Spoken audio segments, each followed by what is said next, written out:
योगी नहीं, अमित शाह होंगे मोदी के उत्तराधिकारी। मोदी ने इशारों में कर दिया ऐलान। अमित शाह के नाम दर्ज हुआ रिकॉर्ड। आडवाणी, सरदार पटेल और गोविंद बल्लभ पंत को भी छोड़ा पीछे। तो क्या 2029 लोकसभा चुनावों में राजनीतिक विरासत शाह को सौंप देंगे मोदी? मोदी ने कौन सा दे दिया बयान कि पूरे देश की सियासत में आ गया तूफान? यह हम आपको बताते हैं अगले 3 मिनट की रिपोर्ट में। जी, प्रधानमंत्री नरेंद्र मोदी ने मंगलवार को केंद्रीय मंत्री अमित शाह को देश का सबसे लंबे समय तक सेवा देने वाला गृह मंत्री के रूप में तारीफ कर दी।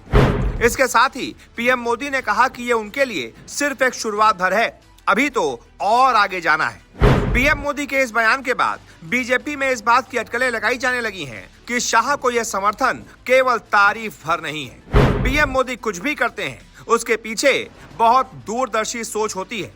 वो कोई भी फैसला बिना आगे के 5 साल सोचे बिना नहीं करते। वो कोई भी बयान बिना उसके मतलब के और साथ ही साथ असर के सोचे बिना नहीं करते। कोई भी फैसला लेते हैं, कोई भी बयान देते हैं, उसके पीछे कोई ना कोई बहुत बड़ी वजह होती है और बहुत आगे की सोच होती है। अब ऐसे में अमित शाह की तारीफ के रूप में ये कह देना कि ये तो बस शुरुआत भर है, अभी तो और आगे जाना है, इसके बहुत सारे सियासी मायने हैं। अब इस बात को गुजरात के 60 वर्षीय सांसद यानी कि अमित शाह के लिए एक बड़ी भूमिका का संकेत माना जा रहा है। एनडीए संसदीय दल की बैठक में सांसदों को संबोधित करते हुए पीएम मोदी ने शाह का जिक्र करते हुए कहा कि उन्होंने लालकृष्ण आडवाणी के कार्यकाल को पीछे छोड़ दिया है, जो इससे पहले सबसे लंबे समय तक देश के गृह मंत्री रहे थे। पीएम मोदी ने कहा कि ये तो अभी शुरुआत भर है, अभी तो और आगे जाना है। अब आखिरकार पीएम मोदी के बयान के मायने क्या है, ये भी समझने की कोशिश करते हैं। दरअसल एक सीनियर पार्टी के नेता ने नाम न छापने की शर्त पर हिंदुस्तान टाइम्स से कहा कि प्रधानमंत्री के बयान को दोनों के बीच घनिष्ठ संबंधों की पुष्टि के रूप में देखा जा सकता है। इसके साथ ही यह पार्टी पदानुक्रम में स्पष्टता का भी संकेत देता है, यानी कि पीएम मोदी ने बता दिया है कि पार्टी में नंबर 2 कौन है। इस बात में कोई गफलत न रखे, नंबर 2 अमित शाह ही हैं। उस नेता ने कहा कि कुछ लोग पदानुक्रम समेत कुछ मुद्दों पर अटकलें लगा रहे थे, लेकिन प्रधानमंत्री के बयान ने इस धारणा को अब खत्म कर दिया है और प्रधानमंत्री ने सीधा क्लियर कट मैसेज दे दिया है कि उनके उत्तराधिकारी अमित शाह ही हैं और कोई नहीं।